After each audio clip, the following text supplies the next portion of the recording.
Hello les futurs tech leads, j'espère que vous allez bien.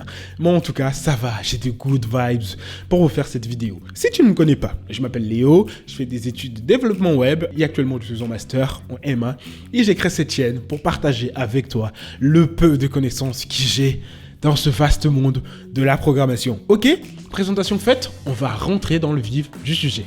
Et aujourd'hui, de quoi est-ce qu'on va parler? On va parler de callback, des fonctions de callback. Et je sais que la plupart du temps, les gens disent que les fonctions de callback, c'est trop compliqué, c'est une chose d'un autre monde. Mais, guys, girls, les fonctions de callback, c'est super simple à comprendre.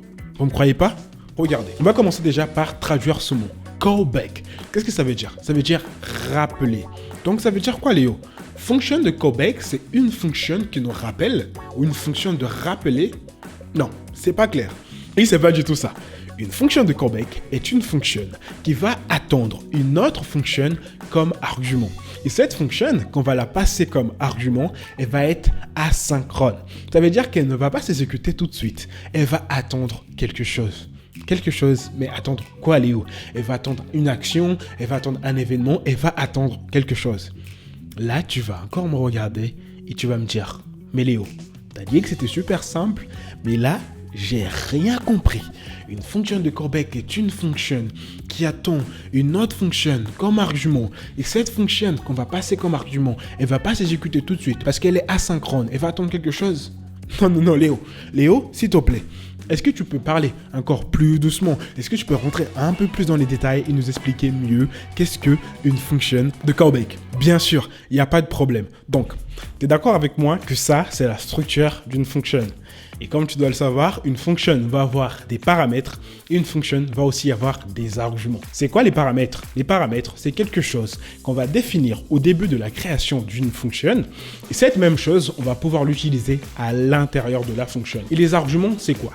Les arguments est un type de données qu'on va passer à une fonction au moment de son exécution. Et les données qu'on va passer comme arguments, ce sont tous les types de données qui existent dans le JavaScript. Et qu'est-ce qu'on a comme type de données dans le JavaScript? On a les données des types string, on a les données des types booléens, on a les données des types number et on a les données de type function. Oui, les functions, ce sont aussi un type de données. Donc, regardez comment c'est cool cette histoire. Si dans une fonction, je peux passer comme argument tous les types de données qui existent dans JavaScript et on sait qu'une fonction est aussi un type de données, donc je peux passer comme argument à une fonction une autre fonction.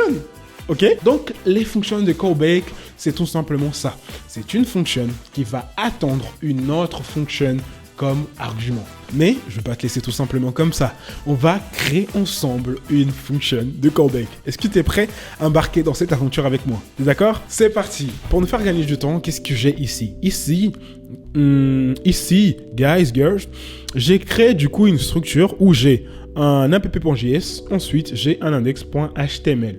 Tout simple. Ici, j'ai mis un script, du coup, pour faire un lien entre mon HTML et mon JavaScript. Je vais faire juste un petit test ici.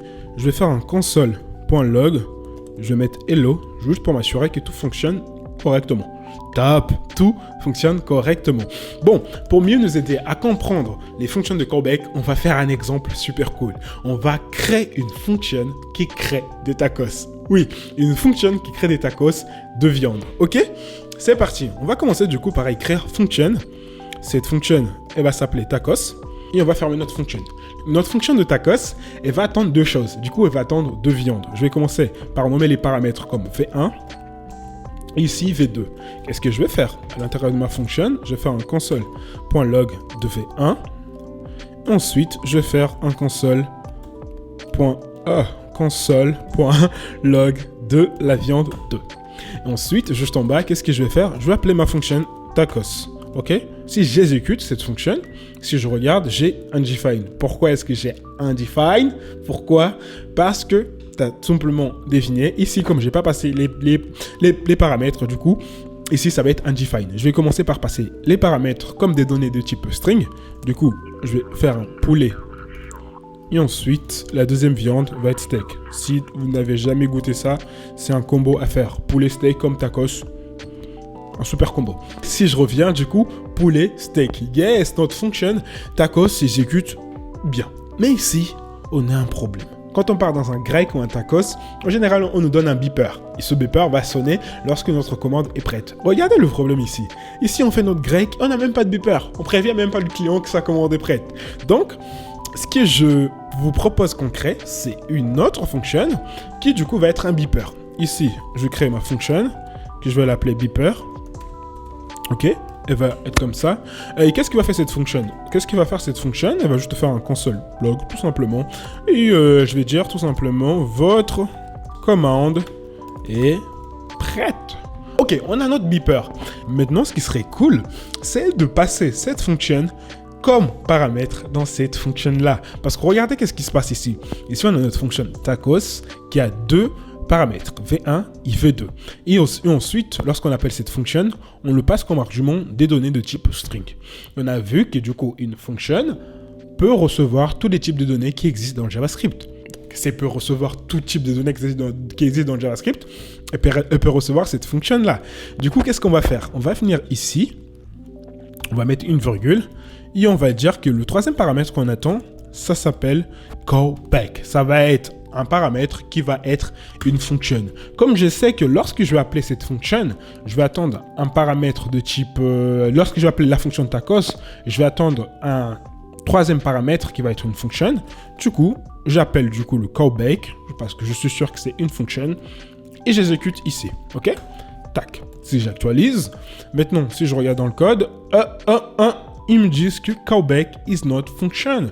Pourquoi est-ce qu'il nous dit que callback is not function? Regardez. Ici, avant, on appelait tacos et on passait tout simplement V1 et V2. Mais ici, le problème, c'est qu'au moment de l'exécution de la fonction, on passe pas le troisième paramètre. Il attend un troisième paramètre. Et c'est quoi le troisième paramètre? C'est ça, du coup, notre beeper. Du coup, ici, si je mets beeper, ok, j'actualise. Je suis tellement content de faire ça avec toi. Franchement, j'espère que tu es content de faire ça avec moi parce que je suis vraiment super content de faire ça avec toi. Si j'actualise, si je reviens, nice. Regarde-moi, qu'est-ce qu'on a? On a notre poulet. Ensuite, on a notre steak. Et ici, on a notre message, notre beeper. Votre commande est prête. Et ce message vient d'où? Ce message de votre commande est prête et vient de là, de cette fonction-là, de cette fonction de callback qu'on a créé juste au-dessus. Donc, guys, girls, c'est tout simplement ça. Les callback est une fonction qui attend une autre fonction comme argument. Et la fonction qu'on va passer comme argument, elle va pas s'exécuter tout de suite. Elle va attendre quelque chose. Mais attendre quoi? Ici, par exemple, on peut imaginer qu'elle va attendre qu'on reçoit la viande 1, la viande 2, qu'on prépare ça tout bien, qu'on emballe ça dans notre petit tacos, et ensuite cette fonction va s'exécuter. Donc voilà pour les fonctions de callback. J'espère que je t'ai aidé à mieux comprendre les fonctions de callback. Si tu n'as pas compris du premier coup, c'est pas grave. Moi personnellement, ça m'a pris du temps pour comprendre cette notion, ok? Je te conseille de lire la doc de MDN. Du coup, tu mets fonction de callback MDN. C'est une super doc, super bien expliquée, et ça va t'aider à mieux comprendre. Si toi, tu as compris du premier coup, c'est bien aussi, très bien. Et c'est la fin de cette vidéo. C'est la fin de cette vidéo. N'oublie pas de t'abonner. Mais attends, ça veut dire que dès le début, tu regardes cette vidéo et t'es pas abonné? Non mais, non. Mais abonne-toi. Qu'est-ce que tu attends? Abonne-toi. Comme ça m'encourage.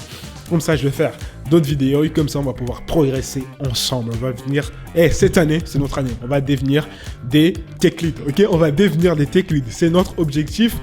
Cette année, on devient des tech leads. Donc, abonne-toi dans cette chaîne si tu as envie de devenir un tech lead. Ciao. Tu es d'accord avec moi? Attends, est-ce que le son... Ouh